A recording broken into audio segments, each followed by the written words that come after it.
तो sleeping master के इस वाले एपिसोड की शुरुआत वहीं से होती है जहां पिछली बार हम लोग को दिखाया गया था अपना जंग ने जब ऑर्थोडॉक्स सेक्ट्स के स्पाई लोग को पकड़ा दिया था, तब उसको रिवॉर्ड देने के लिए ब्लडी डेथ कॉर्प्स वैली का मास्टर उसको बुलाया था। तब से अब इस एपिसोड की शुरुआत में अपना जंग जब ब्लडी कॉर्प्स डेथ वैली के मास्टर के सामने आके बैठता है, तब उस तरह अपना रेड मास्क वाला बंदा सीधा कह देता है कि उसका नाम वही मक यंग वुंग है और उसके ब्रदर का नाम मक यो चुंग है, जिसको कि मक क्लैन से हेवन एंड अर्थ एसोसिएशन में एज अ कैप्टिव लाया गया था।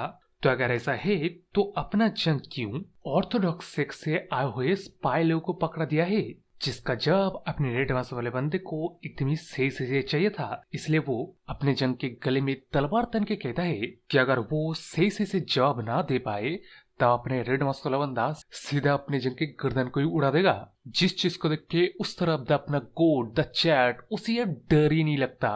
वो पहली बात तो मन में ये सोचता है कि रेड मास्क वाला बंदा फास्ट है, बेहद ही ज्यादा फास्ट है। ऐसे ही अपने एजरगोस्ट ने नहीं कहा था कि अपने जंग को अभी बेहद दूर तक जाना है। जो बात सोच लेने के बाद अपना जंग आगे सोचता है कि तो फिर अब इस सिचुएशन से कैसे निपटा जाए। जो वो सोच ही रहा था कि अपना एजरगोस्ट उस तलवार को देख के अपनी जंग को कहता है कि मोर्टल, ऐसा लग रहा है इस सिचुएशन से निकलना उतना भी ज्यादा मुश्किल नहीं नजर आ रहा है, तो बस मेरे पीछे पीछे रिपीट करना। जिस बात को तो आप अपने रेड मसल बंदा नहीं सुनता ना, तो वो कहता है कि अपना जंग क्या भागने के बारे में सोच रहे, जिसका जवाब अपना जंग देता है कि क्या ली क्लैन अब हेटेड यंग की को कंट्रोल करना जान चुका है। जिस बात को आप सुन के उस अपने रेड मसल वाले बंदे को झटका लगता है। वो अपनी जंग को कहता है कि हरामजादे बच्चे तू है कौन, जिसका जवाब अपना जंग उस तरफ टेबल से उठ के देख कहता है कि मैं कौन हूँ या मुझे क्या पता है the crimson flame shot technique. जिस बात को सुन के उस अपने रेड मसल बंदे को और भी ज्यादा बड़ा झटका लगता है। वो यहाँ सोच में पड़ जाता है कि किस तरह हेवन एंड अर्थ एसोसिएशन छोड़ो इस पूरी दुनिया में सिर्फ 4 बंदे लोग को पता है उस टेक्निक के बारे में, इंक्लूडिंग इनके हेवन एंड अर्थ के लीडर, जो कि शायद अपनी जंग को भेजा है उसको टेस्ट करने के लिए होगा। जब इस बात को सोचता है तब फ्लैशबैक पे हम लोग को दिखाया जाता है किस तरह अपने इस रेड वाले बंदे के जो लीग क्लैन है, उस लीग क्लैन को हेवन एंड अर्थ एसोसिएशन के लीडर ने कहा था कि अगर इनके लीग क्लैन 4 जनरेशन तक हेवन एंड अर्थ एसोसिएशन के लीडर को सर्व करेगा तब इनके क्लैन को किंग का टाइटल वापस दे दिया जाएगा। जो बात सोच लेने के बाद अपने रेड वाला बंदा आगे सोचता है कि उसने सोचा था उसने खुद को प्रूव कर दिया है, लेकिन अब इसके आगे वो कुछ सोच पाता उससे पहले अपना जंग कहता है कि क्या लीग क्लैन को 3 वेन से किंग टाइटल को रिसीव कर लिया गया है। तो अगर ऐसा है तो वो यहाँ इस ब्लडी क्रॉस डेथ वैली के लीडर बन के क्या कर रहा है। जिस बात का सुन के उस तरफ तो यार अपने इस रेड वाले बंदे को झटके पे झटका लगता है, लेकिन वो खुद को शांत करके अपने जंग से पूछता है क्लियर करने के लिए कि क्या उसको हेवन एंड अर्थ एसोसिएशन के लीडर ने भेजा है। जिस सवाल का जवाब अपना जंग अपना सवाल देके कहता है कि वो बात मेरे सवालों का जवाब नहीं दिया। जिस बात का सुन के उस अपना रेड वाला बंदा एकदम भड़क के कहने लगता है कि अबे मैंने कहा बात करने के लिए तेरे को। जो बात बोल के उस अपने रेड वाला बंदा कुछ आगे थ्रेटन कर पाता उससे पहले अपनी जंग ने एक मार्शल आर्ट टेक्निक के स्टैंड ले लेता है और शॉर्ट फिंगर के टेक्निक को परफॉर्म करने लगता है। जिस चीज को देख के उससे अपने रेड वाले बंदे को लग रहा है कि किस तरह अपने जंग ने एक प्रेसाइज फ्लॉलेस टेक्निक का डिस्प्ले कर रहा है, जो उसके दिमाग में मतलब इमेज है, लेकिन ये एक फ्लॉलेस टेक्निक है जो कि उसके एग्जैक्ट मेन 8 मेरिडियंस को टारगेट कर रहा है, जिससे वो बिना एक भी शब्द सुने सब कुछ समझ गया है। जो सोच के साथ साथ ही अपने रेड वाला बंदा एक कदम पीछे ले लेता है। लेने के बाद वो मन में सोच रहा है किस तरह वो एकदम से ही समझ गया था कि यह technique the short scripture of the lunar when, मतलब उसकी टेक्निक है ये, जिस करे में उसके ज्ञान पाक कहा करते थे।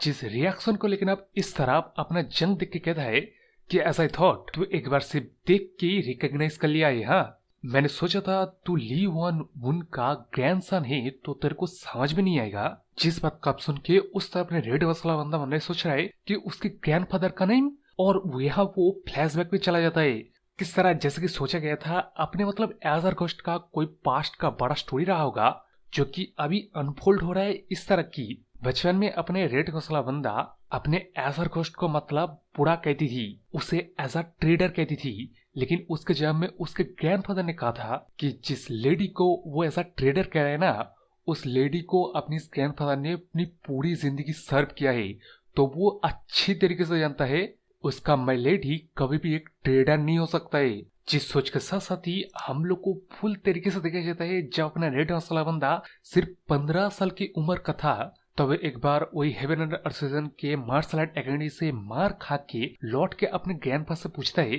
कि क्या सच में उनकी ली क्लैन एक ट्रेडर के क्लैन है, क्या इस ट्रेडर ब्रांड से वो स्किप नहीं कर सकता है। जिस सवाल का जवाब देने से पहले इस तरह उनको इन्फॉर्मेशन दिया जाता है किस तरह इनके ली क्लैन ने लूनर वेन को अपना लॉयल्टी प्लेज किया था, जिसका रिजल्ट उन लोगों के क्लैन को अभी ट्रेडर कहा जाता है। जो बात सारे के सारे बंदे तो बोलेंगे ही, उसको निगलेक्ट करना, उसको बुली करना है, हैरासमेंट करना, सब कुछ एकदम नॉर्मल है। जो चीज उस तरफ अपने इस रेड मसले बंदे के ग्रैंडपा को अच्छे तरीके से पता चल रहा था, तो वो अपने मतलब रेड मसले बंदे को कहता है कि मेरे ग्रैंडसन, एज अ रिटर्नर हम लोगों ने लूनर वेन्स को अपने लॉयल्टी को प्लेज किया है, इसलिए मैं तेरे को सिर्फ यही कहना चाहूंगा कि ये एक नेचुरल ऑर्डर है कि एज अ रिटेनर हम लोग को हमारे प्लेज के है लॉयल्टी को लूनर वेन्स तक आखिर तक रिटेन करके रखना चाहिए। जिस बात को तब अपने रेड मसाला बंदे ने समझा नहीं था। वो गर्म खून का एक बंदा था, 15 साल की उम्र का था, जिसके ऊपर हैरासमेंट, टॉर्चर, बुली वगैरह किया जाता था, तो वो अपने ग्रैंडफादर के ऊपर ही फर्क पड़ता है कि अब इस पॉइंट पे उन लोगों को हेवन एंड अर्थ एसोसिएशन के लीडर को अपने लॉयल्टी को प्लेज कर देना चाहिए। जिस बात का जवाब उसने अपने रेड मसाला बंदे के ग्रैंडपा ने कुछ जब नहीं दिया था, तब उससे अपने रेड मसाला बंदा तब और भी ज्यादा भर के कहने लगता है कि सिर्फ आपके लूनर वेन के ऊपर लॉयल्टी की वजह से हम लोग को ये हैरासमेंट करना पड़ रहा है। हम लोग as a 10 great marshal clan है, जिसको एक वैली मास्टर बना दिया गया है, आपको क्या रिड्यूस कर दिया गया है। हमारे क्लैन के बंदे लोगों पर क्या चल रहा है, हमारे ऊपर लेबल लगा दिया गया है कि हम लोग ट्रेडर है। इसके बावजूद आप कह रहे हैं कि हमें लूनर वेन्स के ऊपर अपनी लॉयल्टी को प्लेज करे रखना चाहिए। मैं इस चीज को एक्सेप्ट नहीं करूंगा। यह बात बोल के उस तरफ अपने रेड मसाला बंदा वही रोते हुए भाग जाता है। भागते हुए तब उसके दिमाग में बस यही चीज चल रहा था कि लूनर वेन्स के मतलब अपने एजर घोस्ट के सीन की वजह से इनके क्लैन के ऊपर इस तरह की मुसीबत की सामना करना पड़ रहा है। वो इस चीज को जरा सा भी एक्सेप्ट नहीं करेगा। जिस दिन के बाद अपने रेड मसाला बंदे ने अपने क्लैन के साथ कुछ बातचीत भी नहीं किया था, उसने सिर्फ सब कुछ सहते हुए अपने मार्शल आर्ट को प्रैक्टिस में जुट गया था, जो कि उसे करना ही पड़ा, क्योंकि वो अगर किसी चीज के ऊपर फोकस नहीं करता ना, तब उस तरह के हैरासमेंट, बुलिंग से वो खुद को लूज कर देता। लेकिन शायद यही वजह था उसने इतना ज्यादा प्रैक्टिस किया कि 20 साल की उम्र ना होने के बावजूद भी उसने अपने फैमिली के crimson flame sword art technique के 5 स्टार लेवल तक पहुंच गया था। जिस अचीवमेंट को पाके अपने रेड मसाला बंदे को तब लगा था कि वो कर सकता है उनके क्लैन का एज ओल्ड विश, जो था कि क्रिम्सन फ्लेम स्वॉर्ड आर्ट को कंप्लीट करना, जो कंप्लीट ना होने की वजह से इनके क्लैन का कोई बंदा 5 स्टार 6 स्टार पहुंचने के लिए लोग की फट जाती है। उसकी बिन ग्रैंडपा भी सिर्फ 8 स्टार का एक बंदा है, जिस वजह से और भी अपने रेड मसाला बंदे को लगा कि उससे तो कंप्लीट करना ही पड़ेगा। वो ना बल्कि 9 स्टार बल्कि 10 स्टार तक भी पहुंचेगा, जो चीज इवेंचुअली एक ग्रीड का रूप ले लेता है, जो ग्रीड उसके लिए पॉइजन बन गया। मतलब उनके क्लैन के इस टेक्निक के बारे में कहा जाता है कि पहली बात तो किसी एक लेवल पे पहुंचने के बाद उससे पहले उस टेक्निक को मास्टर करना पड़ेगा, उसके बाद नेक्स्ट लेवल को चैलेंज करना पड़ेगा। लेकिन तब अपने रेड मसल बंदे ने सुना नहीं, तो जैसे कि देख सकते हो उसके टेक्निक के खुद की ओरा उसके फ्लेश को जला रहा है, क्योंकि जैसे कि साउंड करता है क्रिम्सन फ्लेम स्वॉर्ड आर्ट, यानी कि हीटेड यंग ची, जिसको अगर प्रॉपरली हैंडल ना किया जाए तब यूजर को भी इवन वो ची हार्म कर सकता है, जो चीज कर रहा था। तो इस दौरान जब अपने रेड मसाला बंदा मरने बलाई था कि तब उसके ग्रैंडफादर कहीं से अपीयर होके उसकी ची को ऑब्जर्व करने लगता है। तो यारो ये एक ऐसा ची है जिसको हैंडल करना बेहद ही डेंजरस ची है। उसके ऊपर से इसकी टेक्निक कंप्लीट नहीं है। इस वजह से कोई बंदा इस तरह की ची को हैंडल ही नहीं कर सकता है, इवन उसके ग्रैंडफादर, उसके फादर भी नहीं। तो उस सिचुएशन में उसके ग्रैंडफादर अगर इस तरह के वर्ल्ड जाने वाली ची को ऑब्जर्व करेगा तब उसके साथ क्या होना था। यह एक्चुअली ग्रैंडफादर खुद को सैक्रिफाइस कर देता है अपने रेड मसल बंदे की जान के लिए, जिससे एक्चुअली अपने रेड मसल बंदे को वो बर्न हुआ था, जिसका मैंने एक थ्योरी दिया था, जो थ्योरी जैसे कि समझ सकते हो करीब भी नहीं है जिस बात का छोड़ के इस तरफ अपने यहाँ रेड मसल बंदे को इतना ज्यादा गरीब हुआ, उसकी वजह से उसके ग्रैंडफादर मरा। वो देखता रहा, वो खुद को इस तरह ब्लेम किया कि उसको जब ट्रीट किया जा रहा था तब वो रो रहा था। इतना ज्यादा वो अनकंट्रोलेबल बन गया था, पूरे हाफ दिनों तक वो रोता रहा, बजर्क मोड में चला गया, जो कि तब शांत हुआ जब वो बेहोश हो गया था। जिसके बाद उसने अपने फादर के पास जाके मतलब सब कुछ कन्फेस किया कि उसके वजह से उसके ग्रैंडफादर का मौत हुआ है, उसको पनिश किया जाए। जो पनिशमेंट भी उसे नहीं मिला, इवन उसके क्लैन के कोई मेंबर उसे ब्लेम भी नहीं किया कि उसके वजह से उनके क्लैन का सबसे पावरफुल बंदा मारा गया है। उसके ऊपर से उसके फादर ने कहा था कि क्या उसका ग्रैंडफादर उसको पनिश होती है देखना चाहेगा। जिस साल का जब तो ऑब्वियसली नहीं है।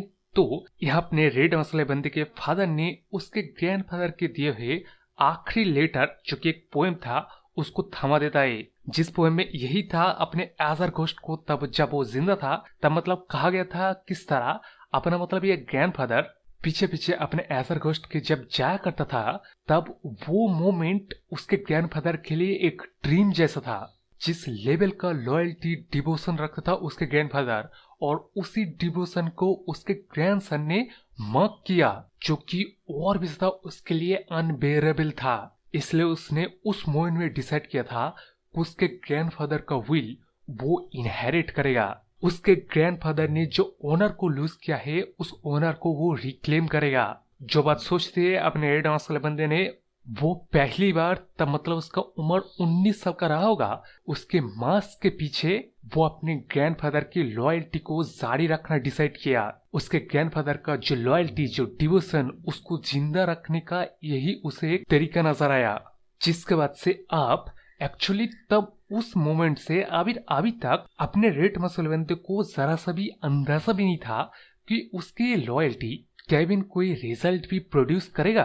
क्या उसे उस लूनर वेन मतलब उसने जिसके ऊपर अपने लॉयल्टी को प्लेज किया वो सिर्फ एक स्टोरी था, जो कि इवन उसके ग्रैंडफादर कभी कभार सुनाया करता था उसे, यानी कि अपने एजर घोस्ट, जो कि क्या सच भी था। इन सारे सवालों का जवाब अपने मतलब रेड मसल बंदे को पता नहीं था। इसका वजूद भी उसके ग्रैंडफादर के विल को उसने इनहेरिट किया था। जिस गत से आप जब उसके सामने अपना जंग इस तरह के शॉर्ट टेक्निक को परफॉर्म कर रहा है तब यार वो बेहद ही ज्यादा फर्क पड़ता है। वो अपने पूरे इंटरनल ची वगैरह सबको निकल के कहने लगता है कि अबे साले तू है कौन। Lineage of short scripture of the lunar when कब का मिट चुका है। एक जो वेन उस स्क्रिप्चर का किताब भी था वो भी लॉस्ट हो चुका है, तो तेरे को कैसा पता है। जिस बात का सुन के उस तरफ अपना जंग कहता है कि एक बार सुनने से अच्छा तेरे को देख ही लेना चाहिए। जो बात बोलते हैं अपने जंग ने वही सैमनिज्म का कुछ मंत्र वगैरह पढ़ के अपने रेड मसल बंदे को अलाउ करता है अपने एजर घोस्ट को देखने का, जिसको देख के अपने रेड मसल बंदा अपने मास्क को उतारते हुए सोचने लगता है किस तरह उसके ग्रैंडफादर इस बंदी के बारे कहा करता था कि बंदी किस तरह काउंसिल में सबसे ज्यादा खूबसूरत हुआ करती थी, सबसे ज्यादा पावरफुल हुआ करती थी, जिसकी शैडो के पीछे उसके ग्रैंडफादर एक ड्रीमी स्टेट में रहता था। इतना ज्यादा मेजेस्टिक था, मतलब अपना जब एजर घोस्ट जिंदा था उसको अभी देख के अपना मतलब रेड मसला बंदा वही मास्क को उतारते खुद का नाम कहता है कि उसका नाम ली जू वियंग है। वो अपने लॉर्ड को ग्रीट करता है, जिस बात के साथ साथ ही खुलासा होता है अपने एजर घोस्ट के पास्ट का, मतलब थोड़ा बहुत 10% समझो खुलासा हुआ है। अभी तो पूरा 90% बचा हुआ है, जिसका चैप्टर आता रहेगा, तो इंतजार करो और मेरे चैनल को सब्सक्राइब कर लीजिए। ऐसे एपिसोड पाने के लिए बोले तो लाइक शेयर कमेंट तो बनता है। इसी के साथ बाय।